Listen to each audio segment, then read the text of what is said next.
I woke up that morning feeling the same as every other day, groggy and exhausted. But something felt off. My phone buzzed incessantly, more than usual, like it was trying to demand my attention. I rolled over and saw a notification from an unknown number. At first, I thought it was spam, probably some random scam, but then I read the message. I am you, but 10 years from now.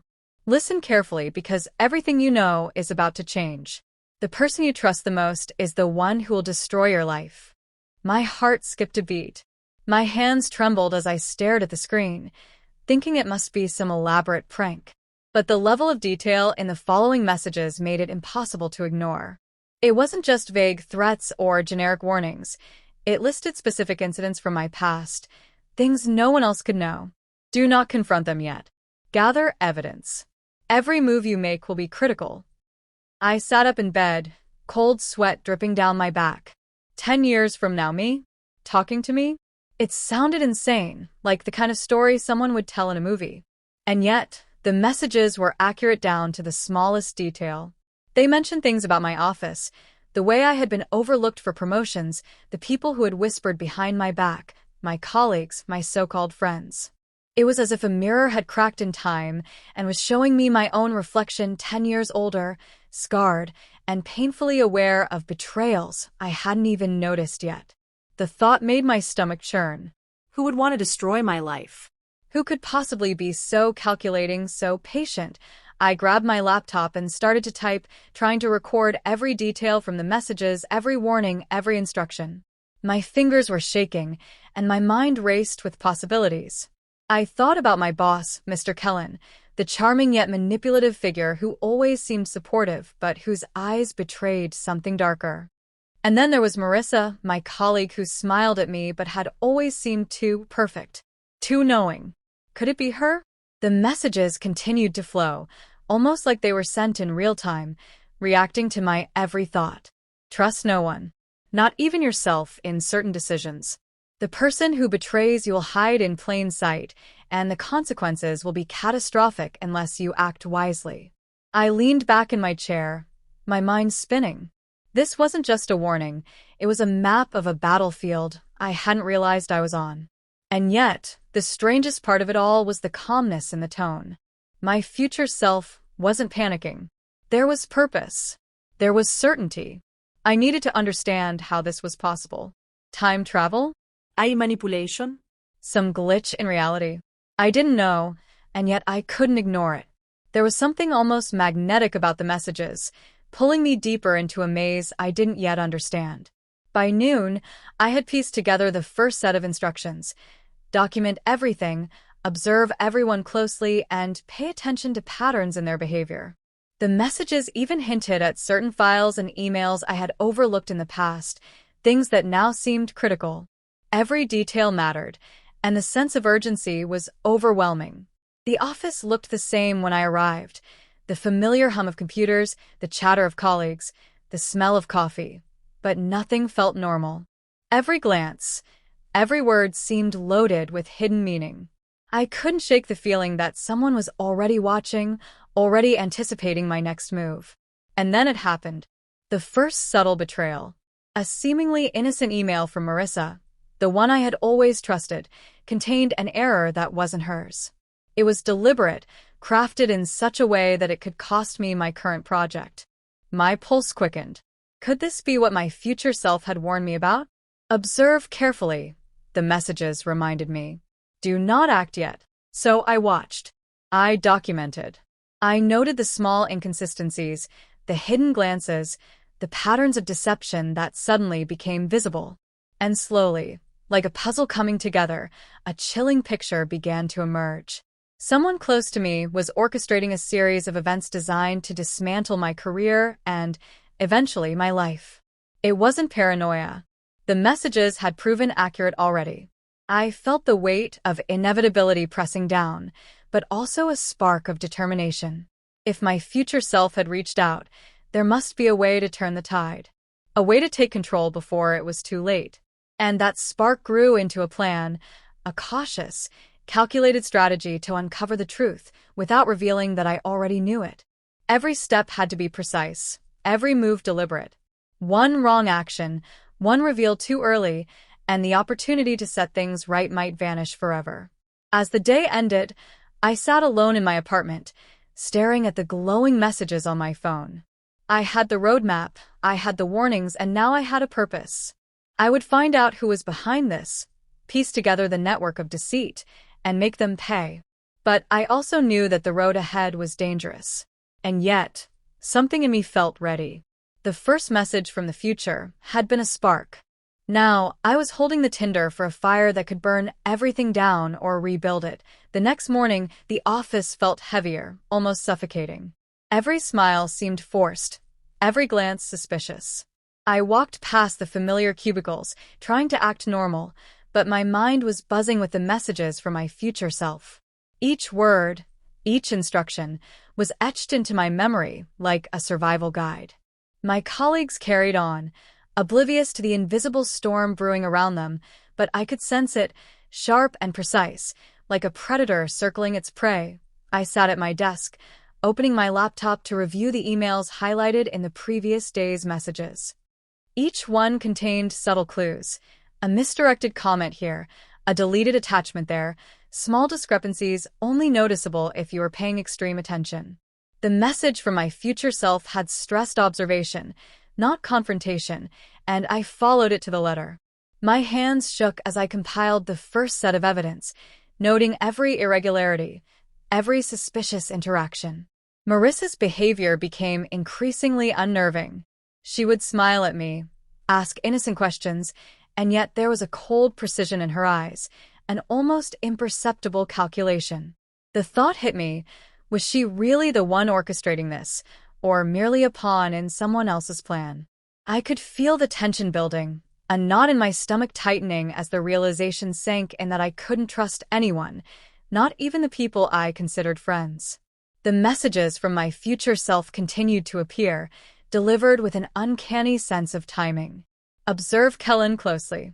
His charm hides a dangerous mind. He is capable of calculated betrayal. Mr. Kellen, my boss, always presented himself as the perfect leader, confident, charismatic, and intimidating in subtle ways. But suddenly, his actions started to seem deliberate, almost manipulative. He assigned me tasks that seemed trivial on the surface, but carried hidden traps. Deadlines set impossibly tight. Instructions changed last minute. Every mistake was magnified. I realized the plan was bigger than I had imagined. It wasn't just about undermining me at work. It was about eroding my reputation, isolating me from allies, and controlling the narrative of my career. I couldn't let that happen. My future self's messages were clear. Patience was crucial. Any rash move would ruin everything. I needed proof, tangible evidence that would expose the betrayal without tipping off the culprits. The day dragged on, each minute stretching into eternity. I noticed subtle patterns in the office. Emails sent at odd hours, files mysteriously altered, whispered conversations that paused when I entered a room.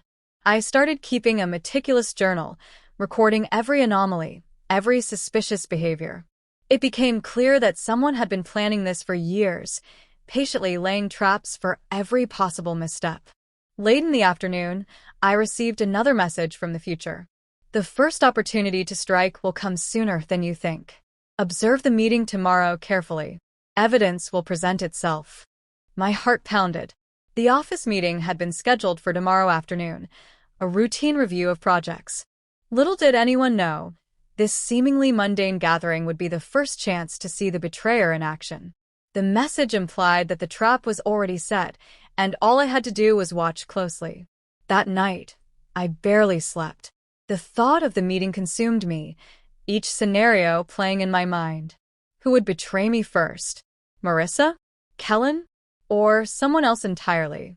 The complexity of the deception made it impossible to guess, but my future self's guidance gave me hope. I wasn't alone in this. There was a method, a path to clarity, even if the danger was immediate and palpable. The next morning, I arrived at the office earlier than usual. The fluorescent lights cast a sterile glow, highlighting the ordinary faces that now seemed suspicious. I sat in my cubicle, laptop open, notes ready. Every step, Every move had to be calculated. The meeting began as expected, Kellen standing at the head of the table, projecting confidence. Marissa sat opposite me, her notebook perfectly aligned, pen poised. The conversation seemed mundane at first, routine updates and project overviews, and then the subtle manipulation began. Kellen introduced a critical new client project, assigning me the lead role while intentionally misrepresenting key details. The information was incomplete, designed to set me up for failure. I stayed calm, taking notes, cross-referencing data from previous messages. Every time Kellen paused or glanced at me, I felt the weight of the future pressing down, reminding me of the consequences of error. My mind raced, but I followed the instructions: observe, record, wait. Then came the turning point. A digital file appeared on the shared drive, marked as a routine update. But I noticed a subtle anomaly in the metadata, something no one else seemed to recognize. I opened it carefully, cross-checked with my notes, and the evidence became undeniable. This file contained deliberate misinformation, crafted to make me appear incompetent. The deception was intricate, precise, and damning. I glanced at Marissa, who smiled subtly, just enough to suggest complicity, though I couldn't yet confirm her role. The pieces were falling into place, the puzzle becoming clearer. The betrayal wasn't random, it was orchestrated, a calculated effort to destroy my career, my reputation, and perhaps my life. By the end of the meeting, I had compiled enough evidence to start formulating a response. Not retaliation yet, not confrontation. The messages had made it clear. The timing had to be perfect. Any premature action could ruin everything. As I returned to my desk, my phone buzzed again. Another message from the future. The path forward is dangerous. Trust no one. Prepare for the confrontation that will come, but do so quietly. The enemy is closer than you think, and the first strike will reveal everything. The words were chilling, but also empowering. I felt a mixture of fear and determination, an understanding that I had entered a world where every choice mattered, where every action could tip the balance between ruin and justice. The stakes were higher than I had ever imagined, but the roadmap was clear. I would uncover the truth, and when the time came, I would take control. The rest of the day passed in a blur of calculated observation, subtle probing, and silent strategizing. Each colleague, each email, each interaction became a clue in a vast, intricate web of deceit. My future self's guidance acted as both compass and shield, helping me navigate the dangerous terrain. And as the office emptied that evening, leaving only the hum of fluorescent lights and the echo of footsteps, I realized that the game had truly begun. The betrayer was out there, hidden in plain sight, and I was now equipped to expose them. But patience, precision, and vigilance would be my only allies. The storm was coming, and I had to be ready. The morning of the critical meeting arrived with an almost unnatural calm. Every step I took toward the office felt weighted, each breath measured. The messages from my future self had prepared me for this, but no amount of guidance could erase the tension coiling in my stomach. I felt as though every heartbeat resonated with the truth I was about to uncover. I settled into my cubicle early, laptop open, notes meticulously organized. I reviewed the metadata from the files I had discovered yesterday, cross-referencing every anomaly. Patterns began to emerge, revealing connections I had never imagined. Someone had been manipulating events for years, leaving behind subtle breadcrumbs that only my future self's guidance had allowed me to recognize. The betrayal was systemic, calculated, and cruel. The office was quiet as the morning hours passed. Colleagues moved about, unaware of the storm that had been brewing under the surface. But to me, every smile, every passing glance was loaded with hidden intent. My mind kept replaying the messages. Trust no one completely. Observe the patterns. The first strike will expose everything. The meeting started, a routine update on ongoing projects. Kellen, my boss, opened with his usual charm, projecting confidence, warmth, and authority. But beneath that practiced exterior, I could sense the calculation, the precision. He was testing me, observing my reaction to the initial project updates. The subtle misdirection in the files yesterday was just the beginning. The real trap was unfolding now. As the discussion progressed, I noticed Marissa acting almost too perfectly, smiling when appropriate, taking notes, occasionally leaning slightly forward as if she wanted to catch my expressions. My future self had warned me about her, though I wasn't entirely certain whether she was the orchestrator or another pawn. Either way, she was involved. Then it happened. A misfiled report appeared on the shared drive, ostensibly routine. But my instincts screamed otherwise. I opened it, eyes scanning the data, heart pounding. The anomalies I had noted before now formed a clear pattern. Someone had intentionally altered figures, changed timelines, and planted misleading correspondence. The realization hit me like a punch to the gut. This was deliberate sabotage, designed not just to make me look incompetent, but to systematically dismantle my career and credibility. I caught Marissa glancing at me, subtle but unmistakable. Her lips curved into a small, almost smug smile. I understood instantly. She had known I would find it. She had left the breadcrumbs, confident I would recognize them too late, if at all. And yet, my future self had ensured I wouldn't fall into that trap. I documented everything, my hands steady now despite the adrenaline coursing through me.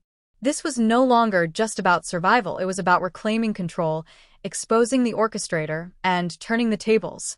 Every manipulated email, every altered report, every strategic error had been a weapon against me, but I had become aware of the battlefield and the rules. The messages continued to arrive, each one perfectly timed. You are ready. Prepare for confrontation. Timing is everything. The betrayer's confidence is their weakness. I knew what had to be done. I would act with precision, not impulsively. Confrontation now would ruin everything. Patience, observation, and preparation were my weapons.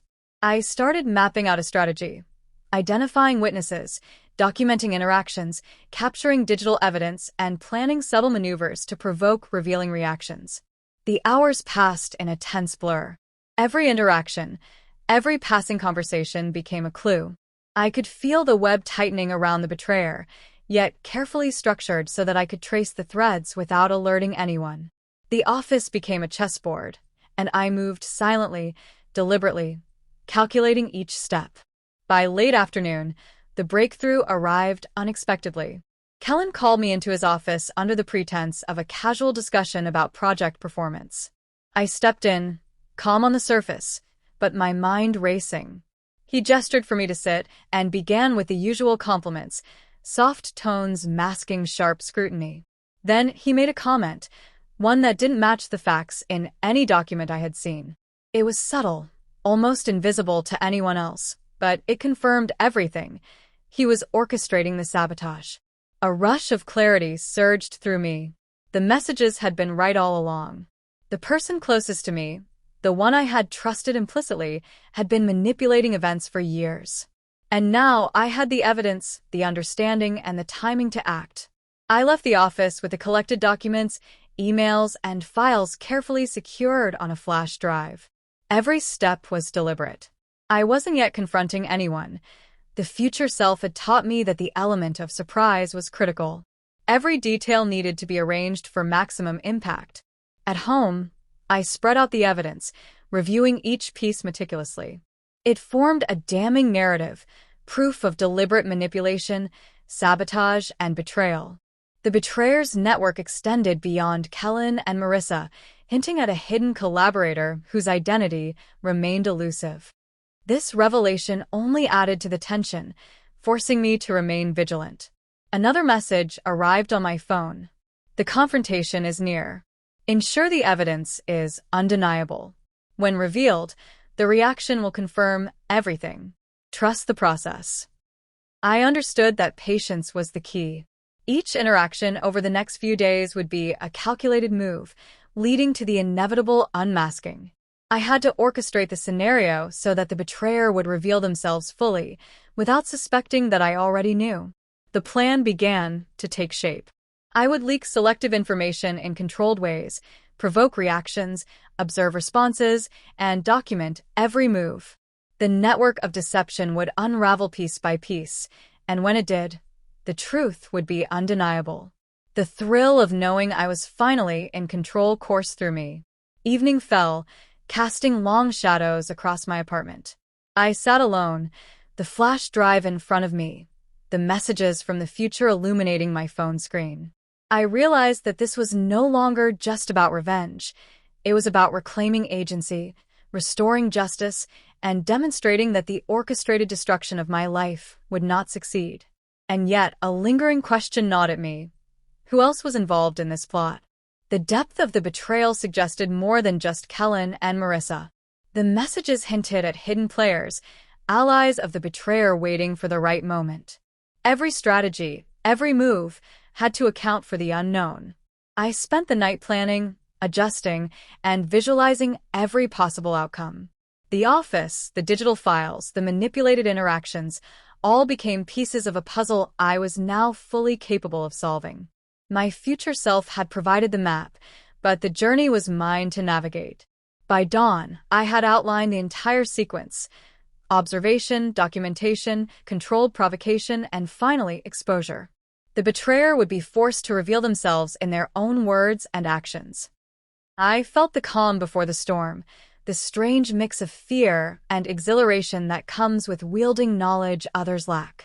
As the first rays of sunlight filtered through my window, I realized that the next day would be pivotal. Everything depended on execution, precision, patience, and timing. The betrayal had been revealed to me, the evidence collected, and the strategy meticulously crafted. Now, the stage was set for the confrontation that would change everything. The morning of the confrontation dawned with a strange, electric calm. The world seemed ordinary, but I knew it wasn't. Every step toward the office carried the weight of inevitability, and yet, with each heartbeat, I felt more in control than ever before.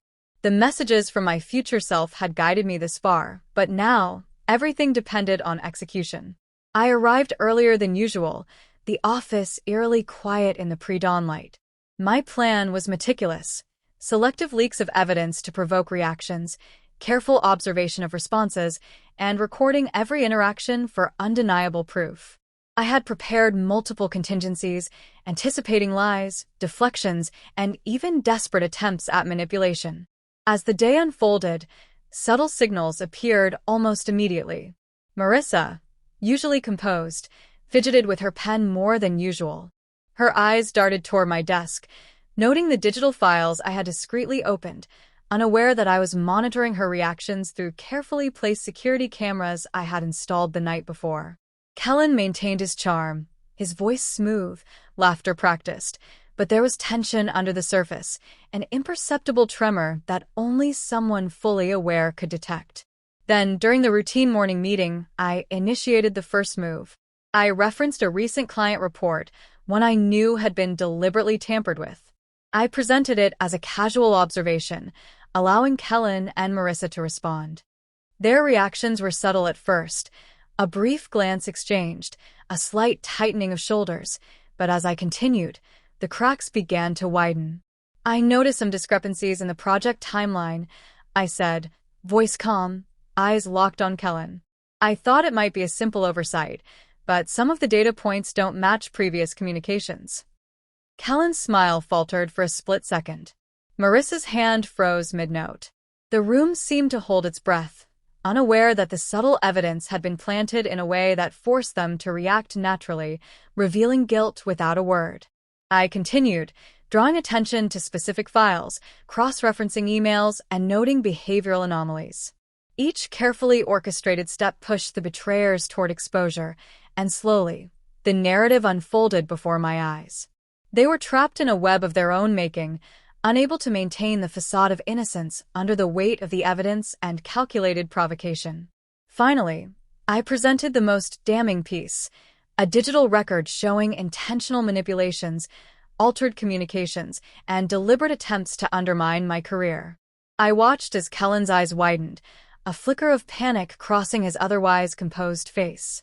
Marissa's hands trembled as she realized the web had been unveiled. They had underestimated me, unaware that I had prepared for every contingency, that I had seen the moves they hadn't even made yet. "It's all here," I said, voice steady. "Every email, every altered file, every calculated move to destroy me. And I have it all documented." A tense silence filled the room. Colleagues who had been oblivious to the manipulations watched, confused and curious. Kellen attempted to regain control, but each word he uttered only confirmed the evidence I had compiled. Marissa tried to interject, her voice shaking slightly, but the prearranged digital records left no room for denial. The culmination of years of deceit had been captured, exposed by a combination of careful observation, strategic provocation, and the guidance of a future self I had initially doubted. Every calculated step had brought me to this moment, and now the power was unequivocally mine. They realized, finally, that their schemes had been transparent to someone who had been watching, waiting, and planning with patience and precision. The very tools they had used to manipulate and control events had become the instruments of their undoing. I didn't shout. I didn't act rashly. I allowed the evidence to speak, letting their reactions, panic, fear, and desperation, tell the story. The room, once filled with subtle deceit and hidden agendas, now resonated with the undeniable truth. The aftermath was swift. HR intervened, reviewing the documented evidence, and the manipulations could not be ignored. Kellen and Marissa were suspended pending investigation, their network of deceit unraveling rapidly. The office, once a place of tension and hidden treachery, now felt lighter, almost liberated. The air was different, charged with a sense of justice finally served. I sat back at my desk, a strange mix of exhaustion and triumph washing over me. My future self's messages had guided me, but the execution, the careful observation, the strategic provocation, the patience had been mine. I had reclaimed control over my life, my career, and my future. Lost the day ended, I received one final message on my phone. It was succinct, almost serene. "You did well. The future is now yours. Remember, knowledge and patience are the true instruments of power. Use them wisely." I stared at the screen, letting the words sink in. The storm had passed, but the lessons remained. Trust had to be measured, patience cultivated, and awareness constant. Life could be unpredictable, betrayal could come from anywhere, but with knowledge and strategy, it could be countered. I walked out of the office that evening, the city bathed in golden sunlight, feeling a sense of clarity I had never known. The future was no longer a threat. It was a tool, a guide, and a promise. I had faced the darkness of manipulation, deception, and betrayal, and emerged not only unscathed but stronger. And as I looked at my reflection in the glass building across the street, I smiled. I wasn't just surviving, I was thriving. The messages from my future self were no longer warnings. They were reminders that with foresight, patience, and precision, the course of one's life could be reclaimed and destiny could be rewritten. The world had tried to destroy me, and yet, here I stood, stronger, wiser, and fully aware that the future, my future, was mine to shape. If you loved this thrilling journey of betrayal and revenge, don't forget to hit like and subscribe to Future Fate Revenge for more mind-blowing stories.